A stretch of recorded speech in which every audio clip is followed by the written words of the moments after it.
Yeah, it's certainly unprecedented, just the change in schedules. It's kind of been happening every week within the league. So we've been fortunate enough that we've only had, we've had 2 weekends canceled because of COVID protocols within the teams that we're supposed to play.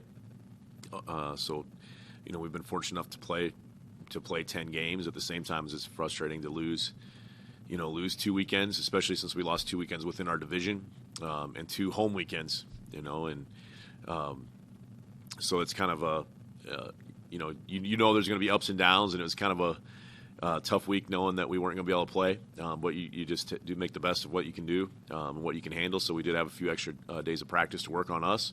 It was a positive. We gave guys a little bit of a break, kind of a little bit feeling like a football coach when you have your bye week. You normally don't have that in basketball within your conference, so it was a little bit different.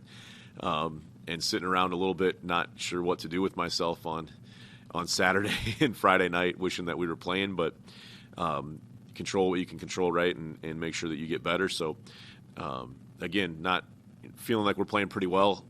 We really wanted to play last weekend, and but we couldn't do that. So excited to just get back to a normal week this week and get back competing here these last 2 weekends and trying to finish strong and keep the momentum that we've built. We've built a 4-game winning streak, as you said, and now we'll be back on the road for the last 2 weekends. So just excited to do that and excited for the challenges ahead.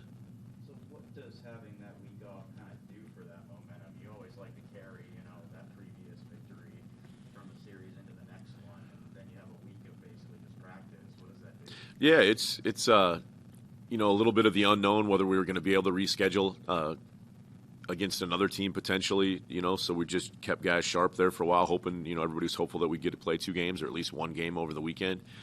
But when that kind of became apparent that it wasn't going to happen on, by Wednesday or Thursday afternoon, we decided to just go really hard on Thursday and Friday with practice, which normally we wouldn't go hard on Thursday, and obviously Friday we'd be playing. So a couple extra days to just make sure we still keep getting better and stay in game shape and work on us a little bit, and maybe have a week and that you don't normally have this late in the season where you can kind of get a couple hard days on the practice court and get after it. Try to make it really fun. We had some really good practices last week, so credit to our guys to staying focused and being ready. And then we gave them the benefit of a day off, an extra day off. Usually we have Sundays off. We were able to give them Saturday off as well, and had a team activity but no practice. So that was fun, and I think they kind of enjoyed the chance to watch. A lot of them had 3 or 4 games on throughout the league and just clicking back and forth to see what else was going on. So it was kind of interesting. Obviously, you don't get that chance a lot because we're playing. So we kind of did that as a coaching staff as well to make sure we're prepared for this week and moving forward. And, just trying to get better. The same goal as it is every week. I know it's a boring answer and kind of the cliche answer, but trying to figure out what can we do this week to become a better basketball team. And but I will say for sure it's a lot more fun this week expecting to play than last week finding out on Monday that we were probably going to be off. So really excited to go over to Northern State and play them and, play a top 5 team in the country on their home court. It's a great challenge. It's exciting. And the team that's leading the league right now. So we're excited to get that opportunity and to show what we can do. What challenges in particular will Northern State present?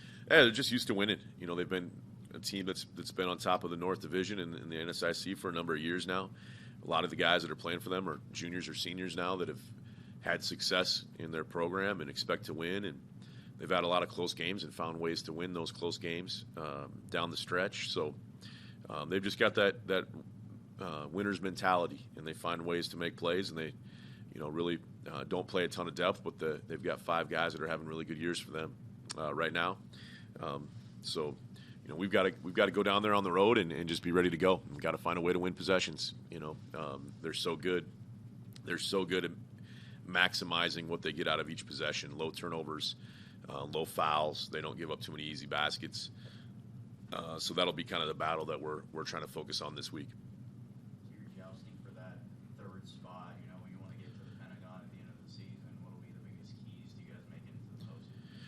Yeah, just control ourselves. 4 games left is all we've got. So at that point in time, you kind of start to take a peek and see where maybe you're at and play a team ahead of us in the standings this week. So that's always a chance to make up ground. You play a ranked team, top, number 2 in the country. So a chance to see where you stand and really, see, hey, this is what we need to be better at and this is what we do well, and kind of use it as a measuring stick going into that final weekend and into the postseason as well. So we're really excited for it. It'll be a steep challenge, but it's also a great opportunity. It's a chance to see how much better we've gotten over the course of the last 5-6 weeks. And I truly believe we're playing a lot better basketball than we were, when January rolled around, and gotten better from week to week. So let's roll it out there and see where we're at. You mentioned Northern State's depth and their ability across their lineup to play well, but you guys have 4 guys averaging double figures with a 5th just under 10 points. Despite the offense and the defense kind of settling in the last time we saw you on the floor, individually, who are a couple guys you think could even take that next step and really propel the team into the postseason? Yeah, no, I think it's, we've got a few, our seniors have been playing pretty well.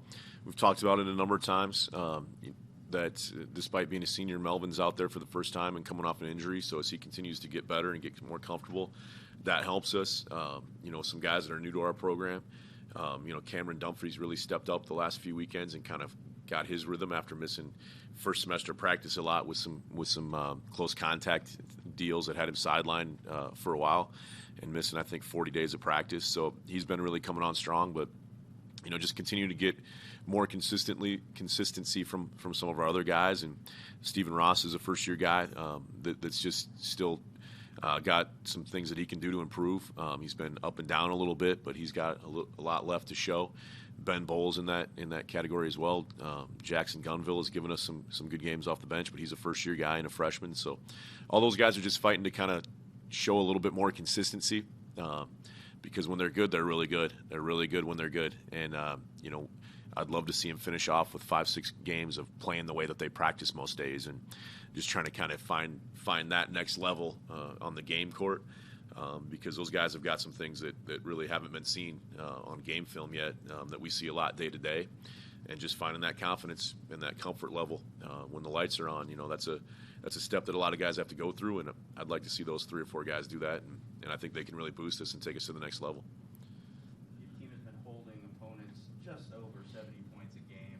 What would be the biggest key? I know a lot of coaches say they like to keep them under 60 or under 70, kind of in the 60 range. What do you think will be the biggest key against a guy like Parker Fox who scores 20 points a game? Yeah, just we've got to control easy baskets for the whole Northern State team, and it's really the name of the game for a lot of games, especially when on the road, especially against good teams. You can't give easy transition baskets. They've got some guys that excel in that area. You can't give up rebound putbacks; those are high percentage shots. You can't give up free throws; those are high percentage shots. So just limiting easy baskets. What can we do defensively to make sure that they're working for every opportunity?